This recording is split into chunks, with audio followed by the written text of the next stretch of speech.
Okay, and here we are. We're going to do a couple of projectile motion problems, some of which are calculus-based, before ending stream. We have, first one on my list, these are coming from the Resnick, Halliday, and Crane physics textbook, in case you were wondering. First off, I have a problem. These are from chapter 4 of the book, if you happen to have the book. The first one says, show that for a projectile, the second derivative of the square of the speed is equal to 2g squared. Show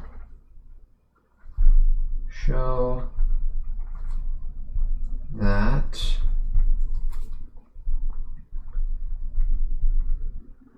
for a projectile,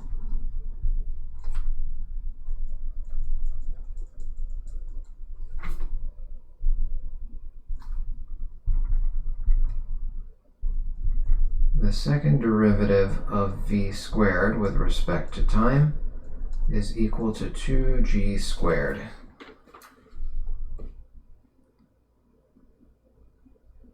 Okay. So for a projectile, what I do know about projectile motion, you've got a horizontal component and a vertical component, and those two are related by the following equation. The square of the speed at any moment in time. After all, this is talking about the square of the total speed, the combined two-dimensional speed, is vx squared plus vy squared at any given time. Okay, well, vx squared, that's just going to be a constant. Vx squared is just going to be whatever v initial is. I'll call it v0 this time. v0 cosine of theta squared plus, what is vy squared? Well, vy is variable, so vy is going to equal vy0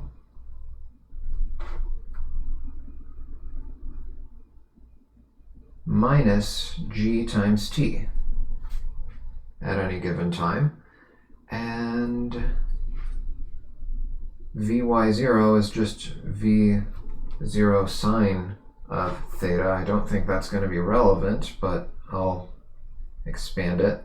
So vy at any given time is v0 sine of theta minus gt. And if I square that expression, I probably should have written this a little further to the left. If I square that expression, then I get the square of v0 sine theta minus gt, all squared. Okay, let's expand this. So let's take all of this and write it over here and see what we can do with that.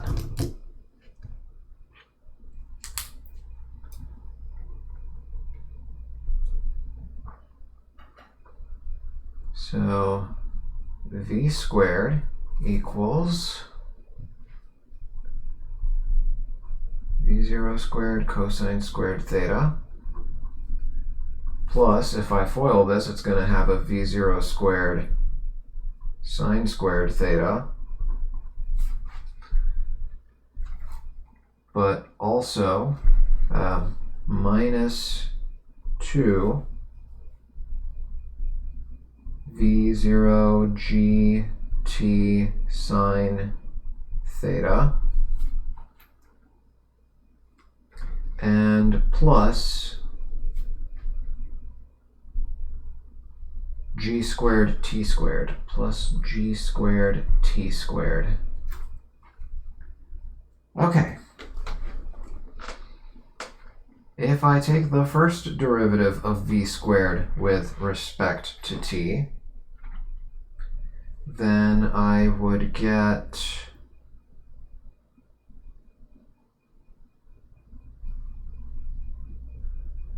dv squared dt equals, let's see, this is a constant, right? This is some sort of constant initial theta, so cosine of that constant is also a constant.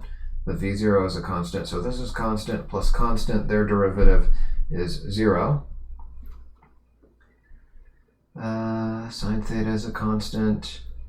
Yeah, all of these are constants except for the t, and the t is the variable we're deriving with respect to, so this is just going to be minus 2 v0 g sine theta, and then plus g squared t squared. The derivative of g squared t squared is going to be 2 g squared t. Okay, and then if we take the derivative of that expression, if we take the derivative with respect to t again, the second derivative of v squared with respect to t would be, well, now all of this is constant, so that goes to 0, plus derivative of 2g squared t with respect to t is just 2g squared, and we're done. There you go. It looks more daunting and complicated than it actually is. Once you have the right idea of where to start, the hint is the v squared. That should be the main hint. But yeah, there you go. We've proven that the second derivative of the square of the speed of a projectile changes at a constant rate of 2g squared. Or rather, it's the rate of change of its rate of change is a constant 2g squared, which would be a positive. Does that actually make sense? Because, well, what about the rate of change of the square? So it would be decreasing at first and then increasing, right? As a projectile goes up into the air, it would be slowing down. It reaches some sort of minimum horizontal velocity at the peak of its trajectory, and then it starts speeding up again. So yeah, a decrease followed by an increase,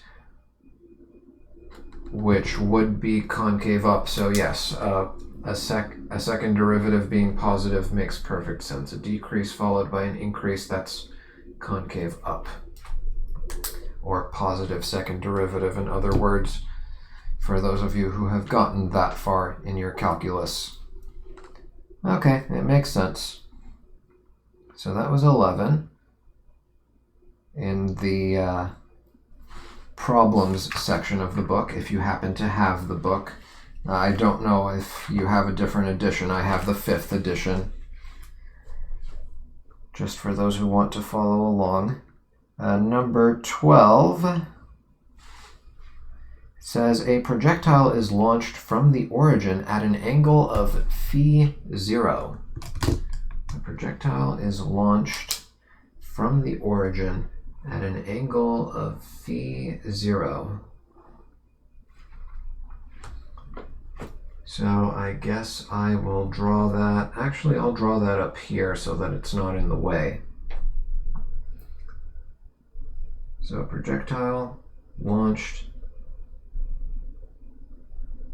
at some angle from the ground. The angle is phi0, as they called it. Just another Greek letter that they use for angles instead of theta. Gets launched into the air and does what projectiles do. We're neglecting air resistance in this case. It says The subsequent position is given by r of t. The subsequent position is given by r of t. So at any random moment in time, let's say, for example, at this moment in time, we have the position vector r of t, a variable with respect to time. For small enough angles, the distance from the origin, that is r equals the magnitude of r of t, always increases. For small enough angles, the magnitude of this vector is always increasing.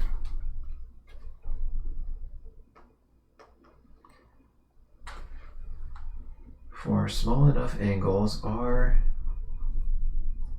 is the magnitude of r of t,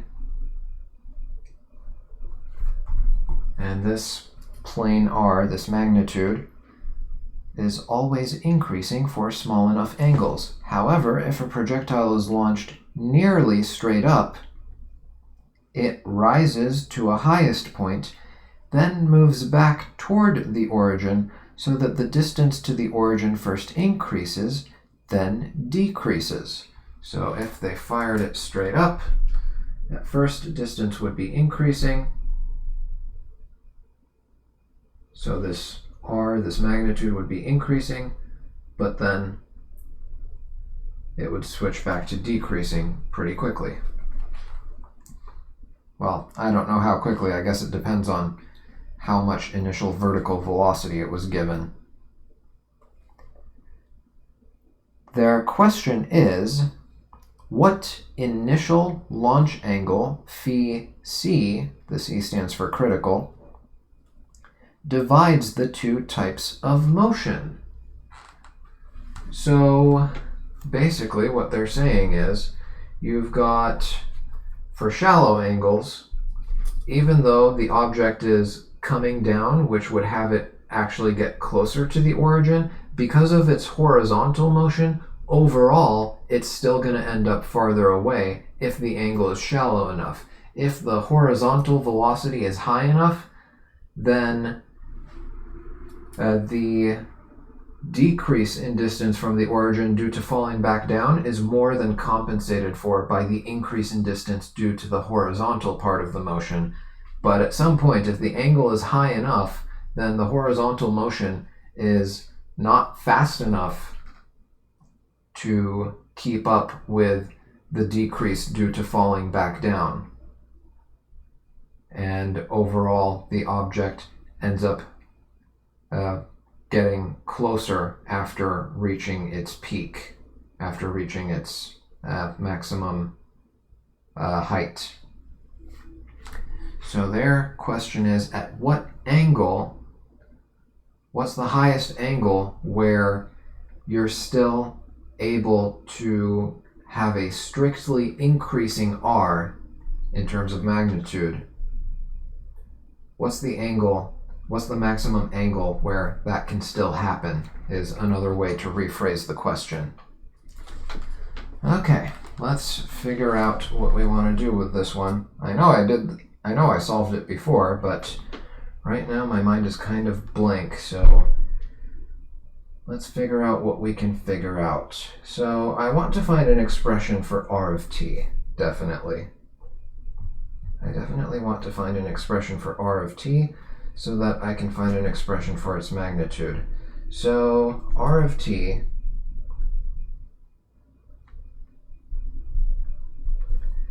is going to be, well, the magnitude of r of t, rather,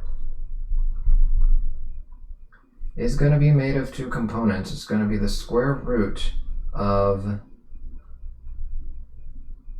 x of t squared plus y of t squared, or x squared of t and y squared of t, if you will. Okay, I think what I want to do is actually just write the square of this. I think that would be easier. And for simplification, so that I don't have to keep writing the absolute value bars, I'm just going to use this little r over here. So I'm going to square both sides, and I'm going to say r squared equals x squared of t plus y squared of t. And I'm going to do some calculus here. I'm going to use implicit differentiation. If I take the derivative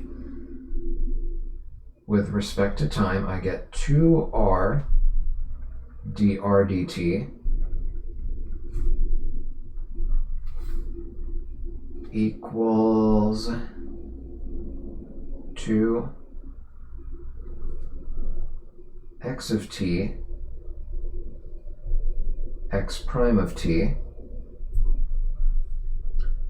plus 2 y of t y prime of t. And I'll cancel out the 2's.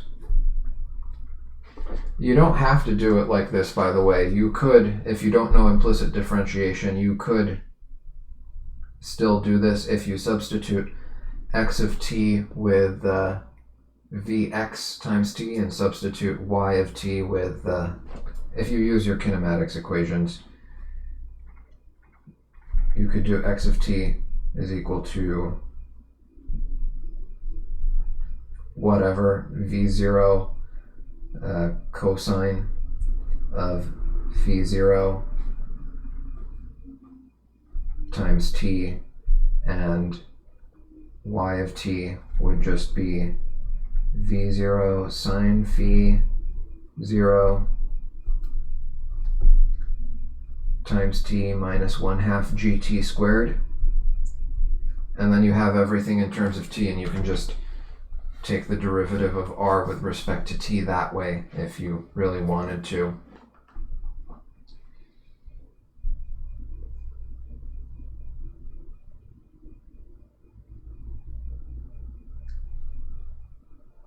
So you could do that, but implicit differentiation offers us, well, at least it spares us of having to deal with this nasty looking square root. Anyway, x prime of t, now that I've actually written that, I guess you were supposed to write these either way. X prime of t is just going to be v0 cosine of phi 0. And y prime of t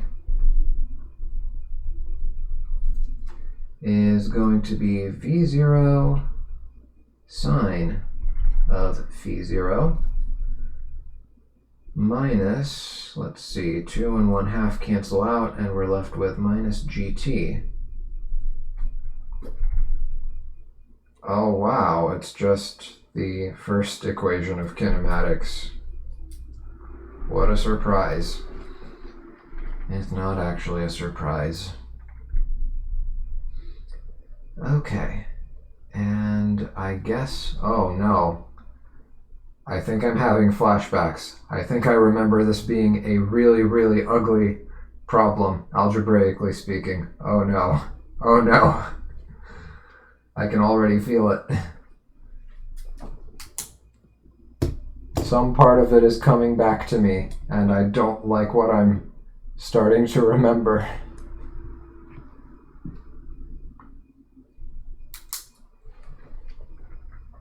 Okay, so r dr dt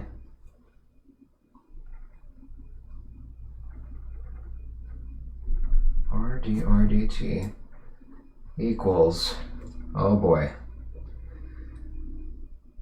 v0 cosine phi 0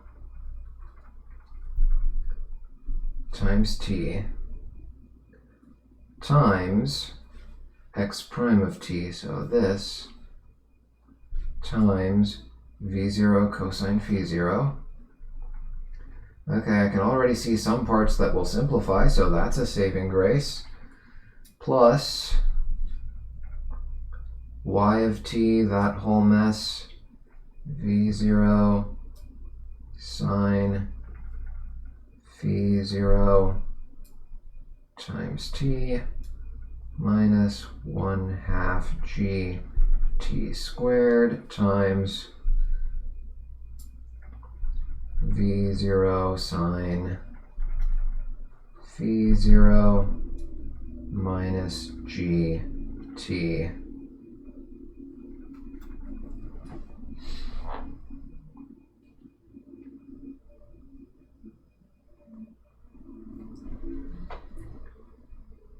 Okay, simplifying what we can simplify. I would get v0 squared cosine squared of v0 all times t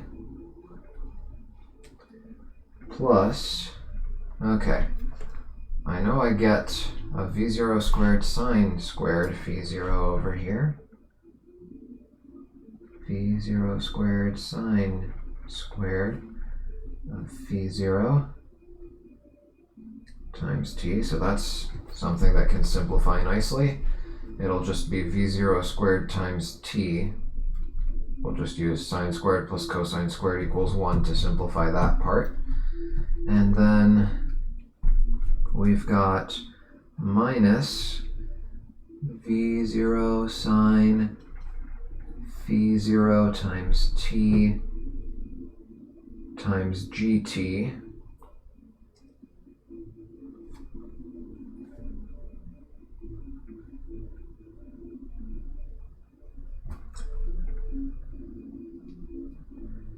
and then we distribute the minus 1/2 gt squared, so that's gonna be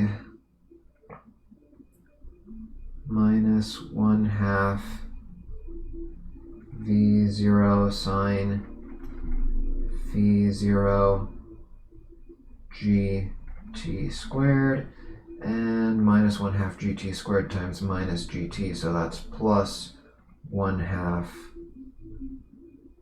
g squared t cubed. Oh my goodness. Oh, I think I vaguely remember this possibly requiring a calculator, but I also have some vague memory that you might be able to simplify this with a certain assumption later. Let's press onward. Equals. I'll simplify these to just v0 squared t, v0 squared t.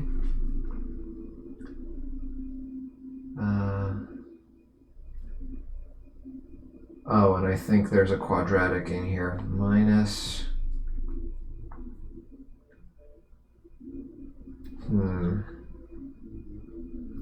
Let me think before I waste paper here. So I could factor out v0 sine phi 0 g and t squared. Actually, yeah, wait a minute. Both of these are the same thing, right? v0 sine phi 0. They both have a g and they both have a t squared. I just need to multiply those t's together, and that's minus 1 and that's minus 1/2. Yeah, so that's minus 3/2. v0 sine phi 0 gt squared, and then plus 1/2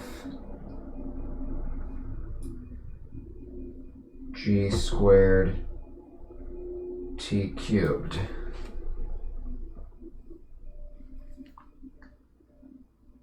Okay, I am thinking this is a quadratic equation in GT, but also another thing that we can do with this. So, what do we actually want to do with this derivative?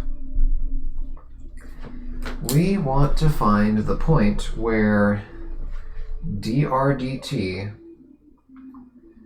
switches from being a positive to a negative. We want to find the point where dr dt switches from being a positive to a negative, and that means we are looking for where dr dt is equal to 0.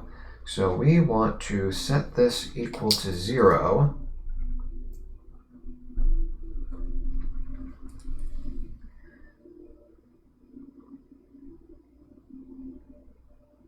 if I'm looking for where dr dt is equal to 0, then the value of r, since this is a magnitude, it's not going to...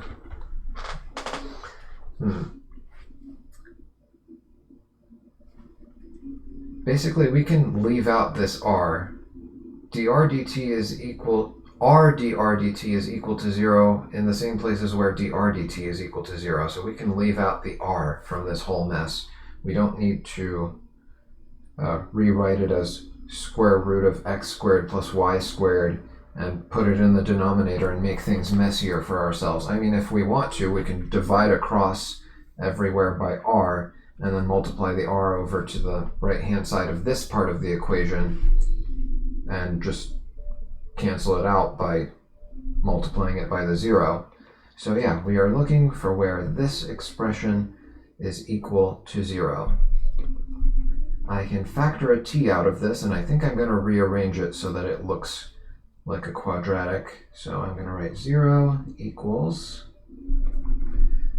factor out a t.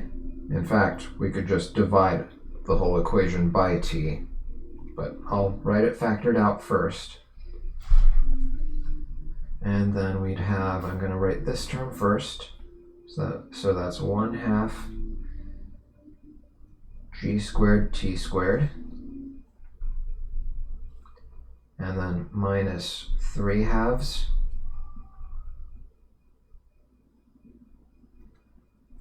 gt times, well, yeah, minus 3/2 v0 sine phi 0 gt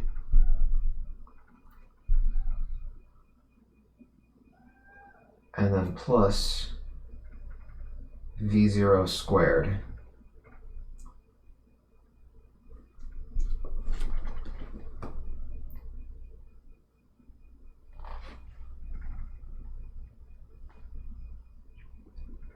Okay, so this offers us a possible solution of t equals 0, but we know that's not the solution we're looking for. We're looking for some time after the initial time where the distance from origin switches from increasing to decreasing. So at the very least, we can divide by t and eliminate that and make things less messy for ourselves. And I can rewrite this as a quadratic equation. I think I'm going to multiply by 2 throughout to get rid of the fractions too. Yeah, so 0 equals, and that's going to be gt squared minus 3 v0 sine of phi 0 gt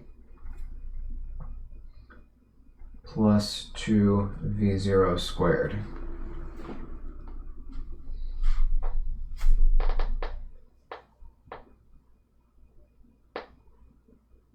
All right, quadratic formula. I feel like this is about to get really, really ugly.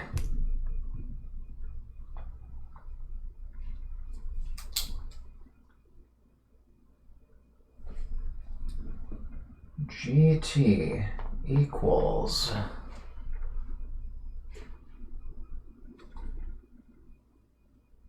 negative b, so positive 3 v0 sine of phi 0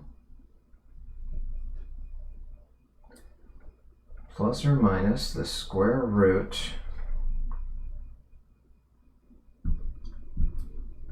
of 9 v0 squared sine squared phi, that's b squared, minus 4ac, minus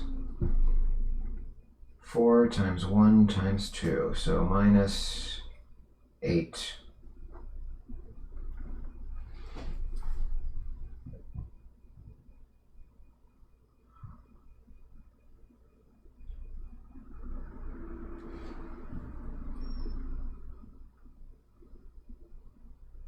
All over 2 times 1.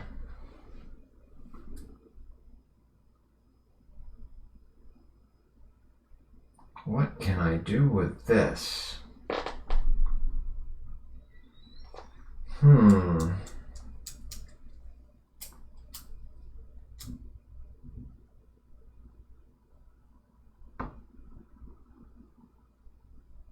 Is this factorable? Let me see. Can I factor this in any way?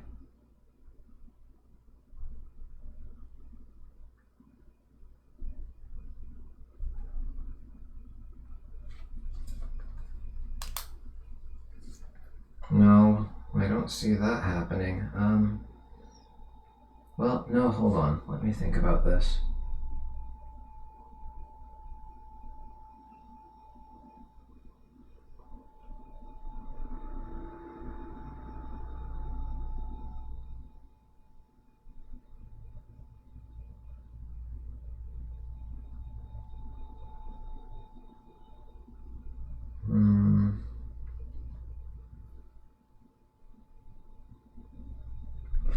Yeah, I'm not seeing some sort of simple factorization that I can do.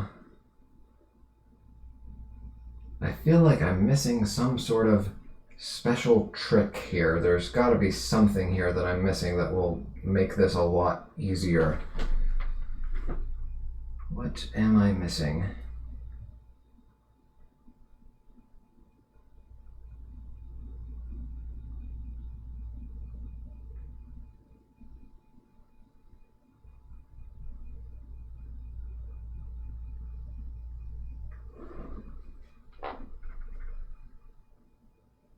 I'll stare at it for a few more minutes, but if I'm coming up with nothing, then I'll just have to abandon it and come back later with a solution.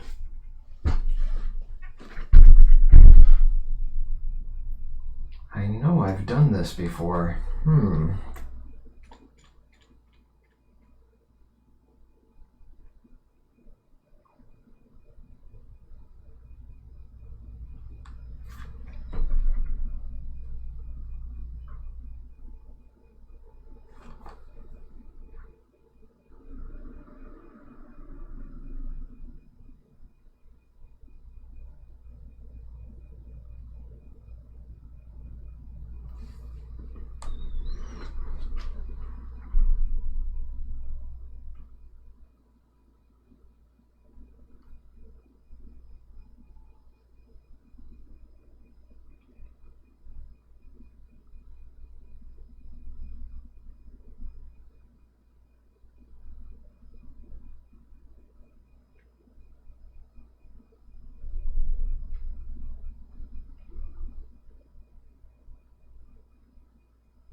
Yeah, I don't see myself coming up with anything anytime soon.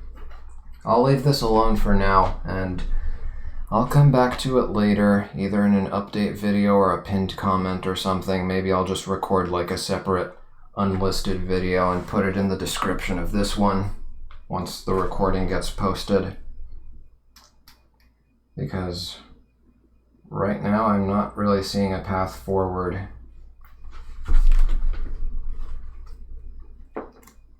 Okay, that one is a wash for now. Let's have a look at...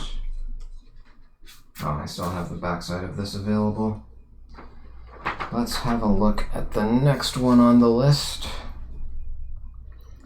It says, a balloon is descending through still air at a constant speed of 1.88 meters per second. The total weight of the balloon, including payload, is 10.8 kilonewtons.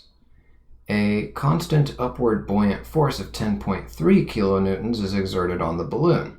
The air also exerts a drag force given by d equals bv squared, where v is the speed of the balloon and b is a constant. I will write all that down in a minute. The crew drops 26.5 kilograms of ballast. What will be the eventual constant downward speed of the balloon?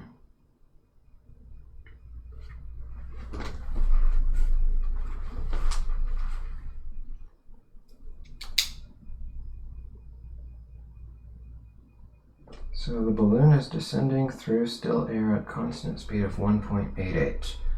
Let's see. We've got a balloon, so basically a hot air balloon.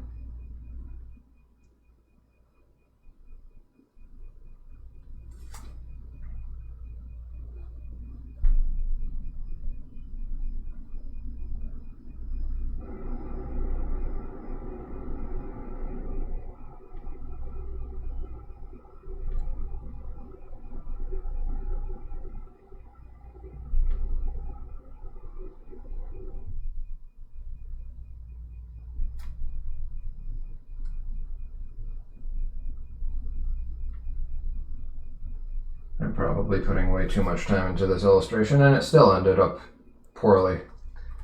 We'll pretend that is a good drawing of a hot air balloon, and come to think of it, I drew it too high. Now I can't really draw my force diagram on it very clearly. It's okay. So it's going down at 1.88 meters per second, a constant 1.88 meters per second. So this is a terminal velocity that it has reached. It has a total weight of 10.8 kilonewtons. Let me do a different color for that.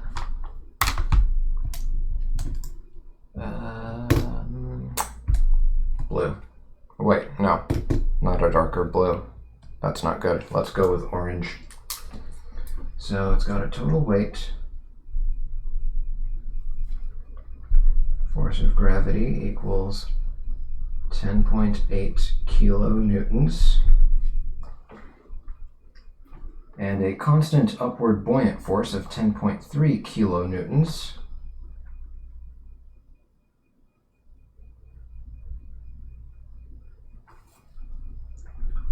Force buoyant, 10.3 kilonewtons.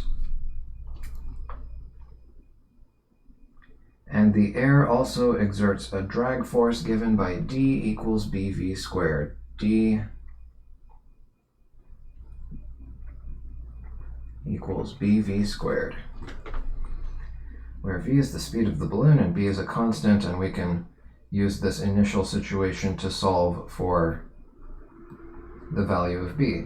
The crew drops 26.5 kilograms of ballast. What will be the eventual constant downward speed of the balloon? So we're going to have to subtract 26.5 kilograms from whatever the total weight of the balloon was initially and calculate a new terminal velocity. Okay, that's not too bad. At first glance, at least. Maybe I will change my opinion once we do the math. So the drag force would have to be 0.5 kilonewtons initially. Right? Just the difference between 10.8 and 10.3. If this thing is moving at a constant speed of 1.88, then the forces must be balanced on it. So 0.5 kilonewtons, 0.5 times 1,000, so 500. 500 newtons equals B times 1.88 squared. We can solve for the value of B, which is 500 over 1.88 squared, 141.47. I'm getting B equals 141.47. What would its units be? I guess it would be Newton seconds squared per meter squared. Yeah, newtons over the square of meters per second, Newton seconds squared per meter. That makes sense to me. Okay, so we got the value of B. And then they dropped 26.5 kilograms, so we need to divide this by G. 10.8 thousand, so 10,800 divided by 9.8 is 1102.04. So this is 1102.04 kilograms initially. We want to subtract 26.5 kilograms from that. 26.5 kilograms from that. And I get 1102.04 minus 26.5 is 1075.54. 1075.54 kilograms. Multiply that by 9.8, and that's 10,540 or 10.54 kilonewtons. So new diagram, I'll just draw a miniature version of the balloon.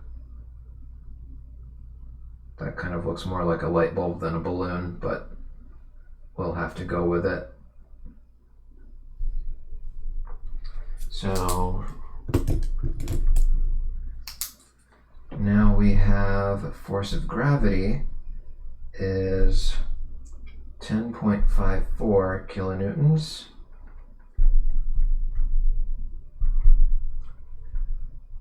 Buoyant force should still be 10.3. They did say it was constant in the problem, but if you already happen to know about how buoyant force works, you would know it has to do with the volume and density of the balloon, which I guess technically the density would kind of change from dropping some mass, but not by much. Hold on. No, wait. It doesn't depend on the density of the balloon. It depends on the density of the air around the balloon. Never mind. Yeah. So even if the density of the balloon itself changes, that doesn't have an effect. As long as the volume of the balloon is the same, the buoyant force on it shouldn't change. Unless we start nitpicking variation in air density at different elevations, but that's neither here nor there. And then we're going to have a drag force. Now our drag force has to be the difference of 10.54 and 10.3 is 0.24 kilonewtons. So about half as much drag force as before, which would mean the velocity should be less by a factor of square root 2, I believe. If I do 0.24 kilonewtons, that's 240 newtons. If I do 240 equals B, which is 141.47 times V squared. 240 divided by 141.47, and then the square root of that is 1.30. I'm getting the new V, I guess I should call it V star, is equal to 1.30 meters per second.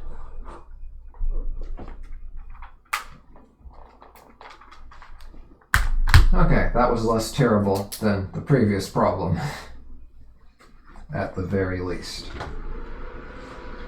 Okay, next one says repeat the previous problem, but this time assume that the drag force is given by D equals BV instead of BV squared. Note that the constant B must be reevaluated. Yeah, no kidding. But I do want to check one more thing. So 1.3 versus 1.88. If I'm not mistaken, 1.3 times the square root of 2 is about 1.84. Yeah, so I was right. It reduces by a factor of roughly square root 2. Glad to see that I've still got it.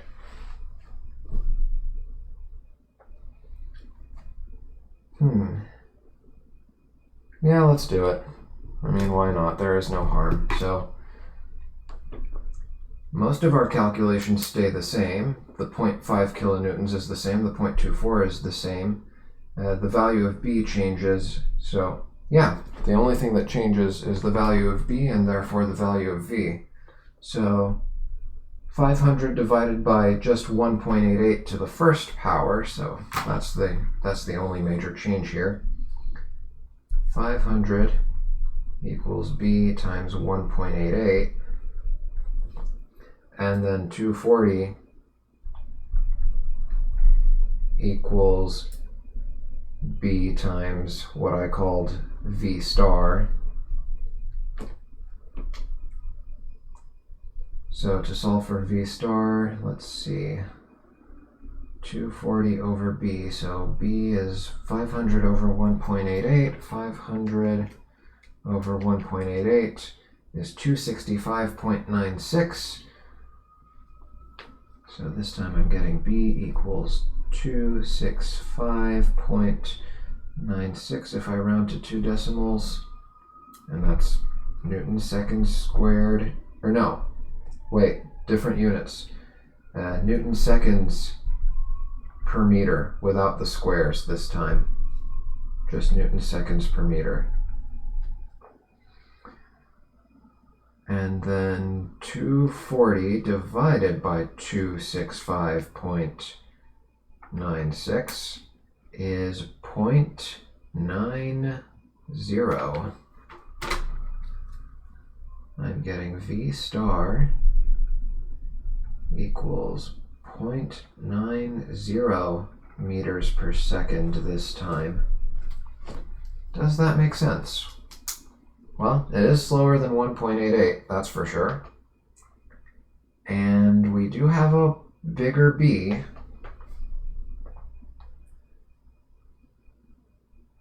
And yeah, instead of reducing by a factor of square root 2, it's reducing by a factor of almost 2.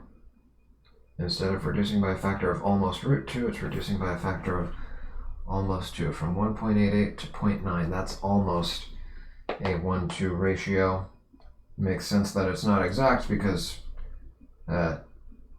240 to 500 is not exactly a 1-to-2 ratio either.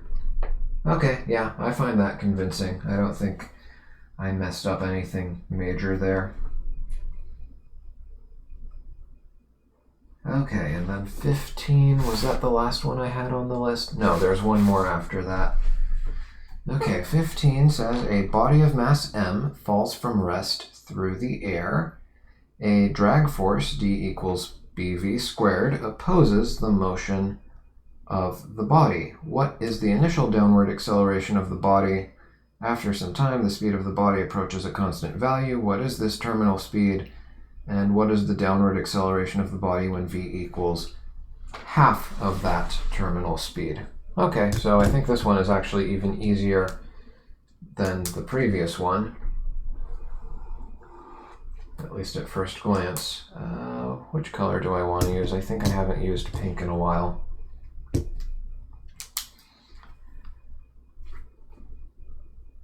So we have an object, mass m.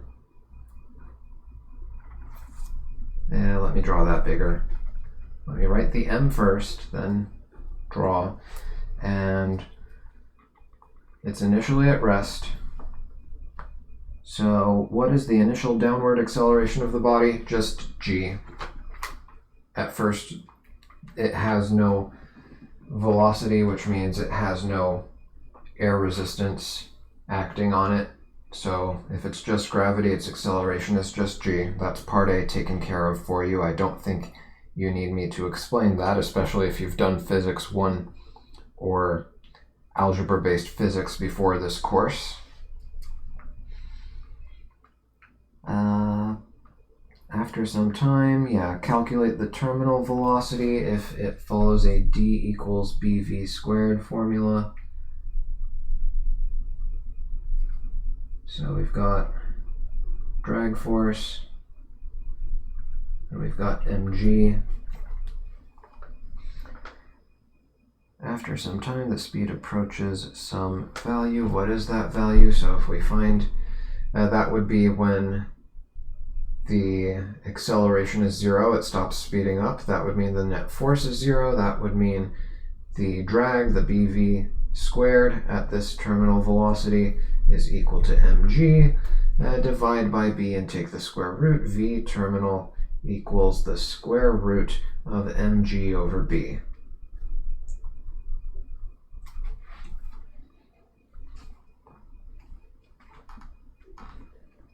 So there's that. And then what is the downward acceleration when v is 1/2 of the terminal velocity? What is the downward acceleration when v is 1/2 of the terminal velocity? So in that case, 1/2 of the terminal velocity, if I do half terminal velocity squared, well, I know when v is the terminal velocity, the drag is just equal to mg. So if I substitute 1/2 of that into here, then the left-hand side of this equation becomes 1/4 of what it is at terminal velocity. So I would do bv terminal over 2 squared equals 1/4 bv terminal squared, which equals 1/4 of, well, bv terminal squared is equal to mg. So 1/4 of mg. And if the drag is 1/4 of mg, then the net force is 3/4 of mg. 1/4 up, 4/4 down, 4/4 minus 1/4 is 3/4 mg down. Divide by the mass, and your acceleration at that point should be 3/4 g.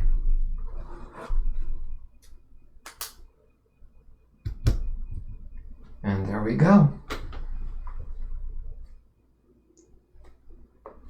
Okay, last one before I call it a day, because I am getting tired. 23 says a particle moves in a plane according to the following equations. I can probably squeeze it in on this last sheet, actually. Let's see what we can do with our remaining space. So we have x equals, let me readjust my paper here, x equals big R sine of omega t plus omega rt, and y equals r cosine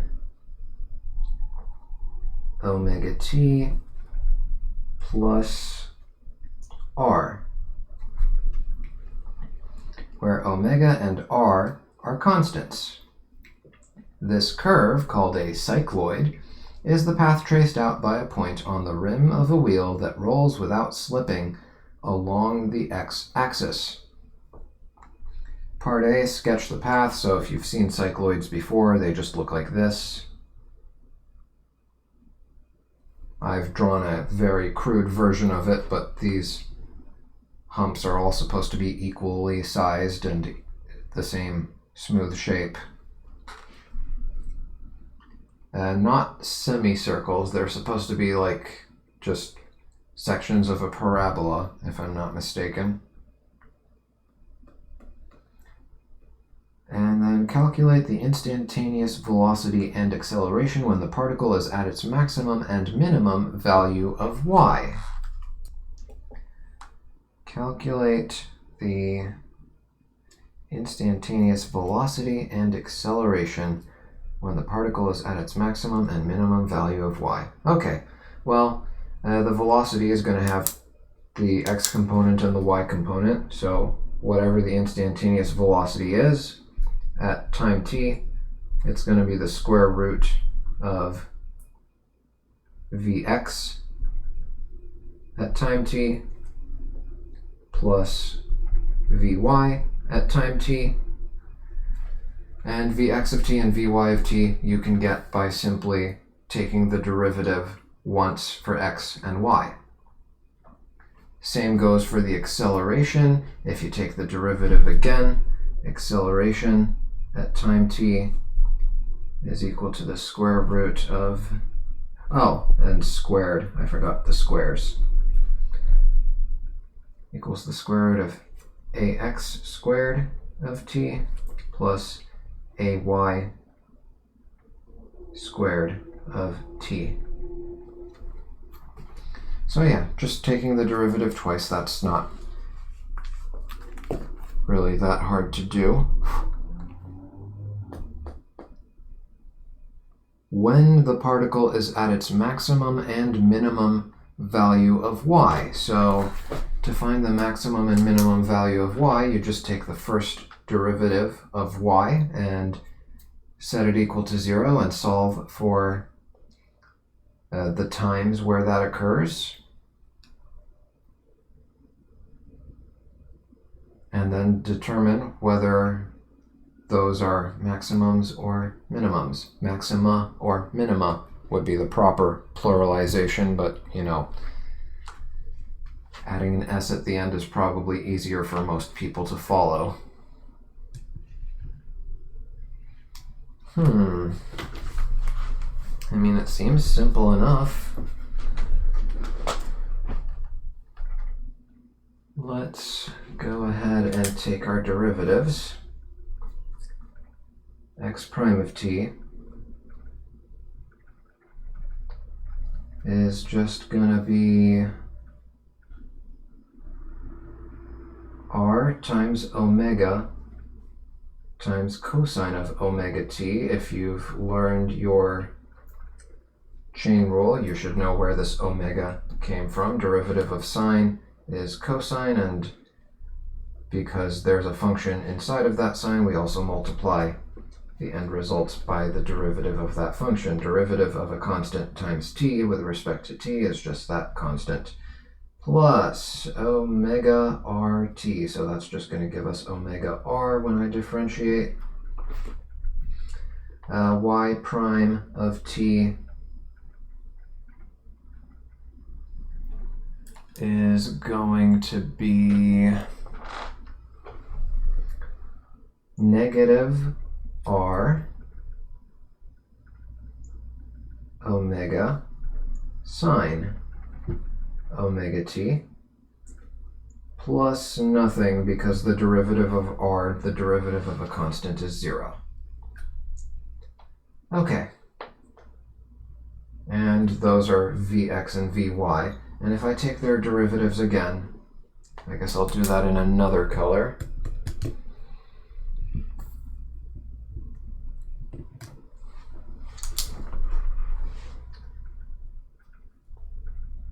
X double prime of t is equal to, well, the derivative of omega r disappears now, and this is just going to become negative r omega squared sine of omega t. We just multiply by another omega there, and we're done. And then y double prime of t equals, that's going to become negative r omega squared cosine of omega t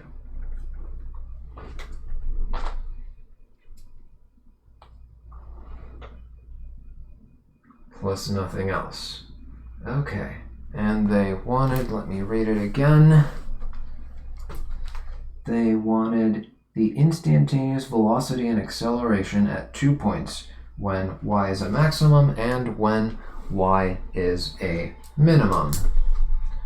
When y is a maximum and when y is a minimum. Actually, you could figure out what the maximum and minimum values of y are just from the original y, because it's a simple enough equation that you can see the highest it'll go. The highest it'll go, cosine, can never go higher than 1 and can never go lower than negative 1. So at its highest, it's 1. which would turn this into r plus r is 2r, so that's the maximum y, and that occurs when t is 0, I suppose. And then the minimum is when it's -1, that would be y equals -r plus r would be 0, so that's the lowest it can go, which makes sense with the drawing, right? There's some sort of peak, and then the lowest it can go is the floor, if this is tracing the path of the rim of some circular object. If you're tracing the movement of a particular point as it rolls around, that's what it would do. It can't go lower than ground level, it can't go lower than 0, so that makes sense to me. So then that would be at time 0, and then the next time it happens would be at, let's see, 180 degrees at time, well, at omega t is equal to pi, so at time pi over omega, right? Omega t equals pi, solving for t equals pi over omega. Okay, just double checking because I kind of did it a little too quickly in my head and I didn't quite trust my result there for a second. So yeah, if we plug in pi over omega for t, so plug in t equals 0 and plug in pi over omega for x prime and y prime, and then again for x double prime and y double prime. And you should be able to get both of these. I think I've done enough of the problem for you. I think the rest is pretty easy from there, so I think this is where I'll stop. Yeah, I don't think there's much more to it than that. I mean, there's going to be a little bit of messy algebra, but the saving grace is that a lot of your sines and cosines are going to be squared and added to each other, and you can simplify them using the Pythagorean identity.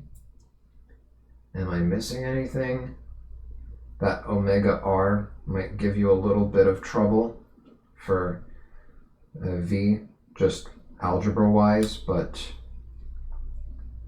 otherwise you should be able to get some sort of expression that you can simplify if need be. And a of t is going to be even easier than v of t, since... Actually, wait, is a of t going to be constant? It is, isn't it? Yeah, ax of t squared plus ay of t squared. It doesn't even matter what the value of t is. It's always just going to be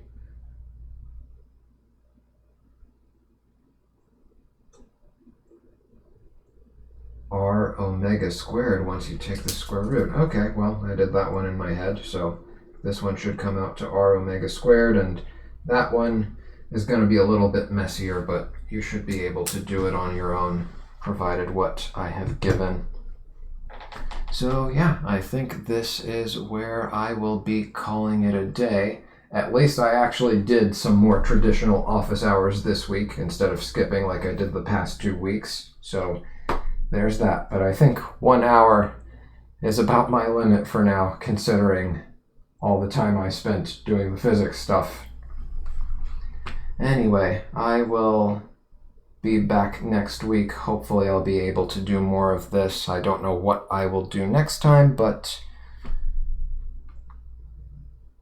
I plan on having something ready. I hope I don't have to cancel plans to do this sort of traditional office hours again.